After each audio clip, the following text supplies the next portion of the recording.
میرے دوستوں بزرگوں، عثمان غنی کا فیضان صرف حضور کے دور میں، صحابہ کے دور میں یا تابعین کے دور تک جاری نہیں رہا۔ حضرت عثمان غنی کا فیض، حضرت عثمان غنی کی سخاوت آج 2026 1447 ہجری تک بھی جاری ہے اور قیامت تک جاری رہے گا۔ کیسے؟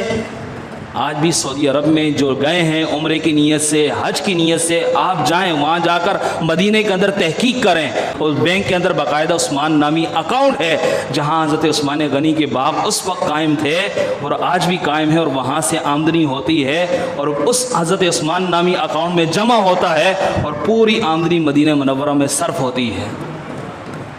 1450 سال سے یہ فیضان جاری ہے۔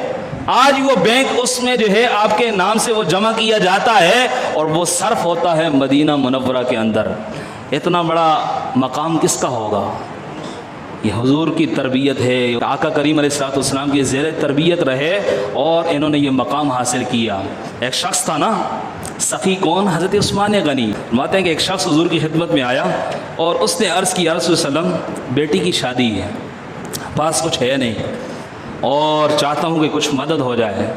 تو حضور نے فرمایا کہ حضرت عثمان کے پاس جاؤ، انہیں میرا سلام کہنا اور اپنا مسئلہ بیان کرنا، آپ کا مسئلہ حل ہو جائے گا۔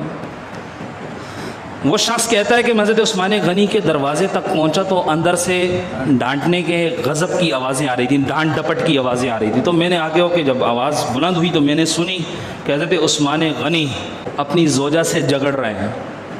کس بات پر؟ کہ تم نے آج جو ہے تیل چراغ کے اندر زیادہ ڈال کر اسے خرچ کیوں کیا ہے؟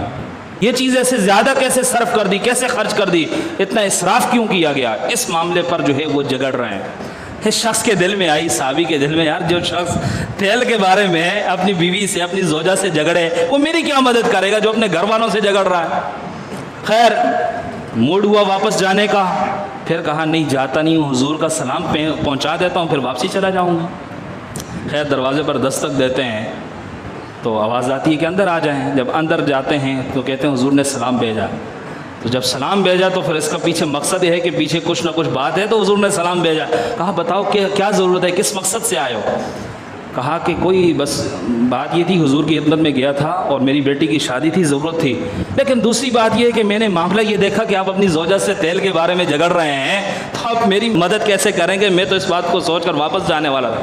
کہا سنو، اللہ نے عثمان غنی کو جو مال دیا ہے اسے اپنی راہ میں خرچ کرنے کے لیے دیا ہے، اور تمہیں جو ضرورت ہے یہ میرا خزانہ ہے، یہ سامنے کھلا ہے۔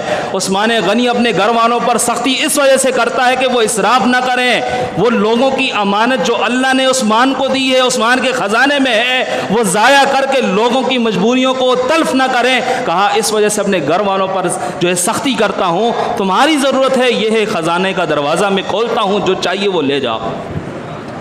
یہ سخاوت ہمارے دلوں میں ہونی چاہیے۔ اگر ہم لوگ سخی ہیں، اللہ نے کچھ دیا ہے تو اللہ کے راستے میں لگا دیں، آپ کا لگایا ہوا وہ ضائع نہیں ہوگا۔ بروز قیامت یہ اس دنیا میں آپ دیکھیں گے کہ وہ ریٹرن آپ کو دگنا چگنا کئی گنا اللہ تعالیٰ عطا فرمائے گا، کیونکہ قرآن کے اندر اللہ بیان کرتا ہے من یقرض اللہ قرضا حسنا فیضاعفہ لہ اضعافا کثیرا، کون ہے جو اللہ کو قرض حسنا دے، جو دے گا اللہ اسے کئی گنا بڑھا کر واپسی دے دے گا۔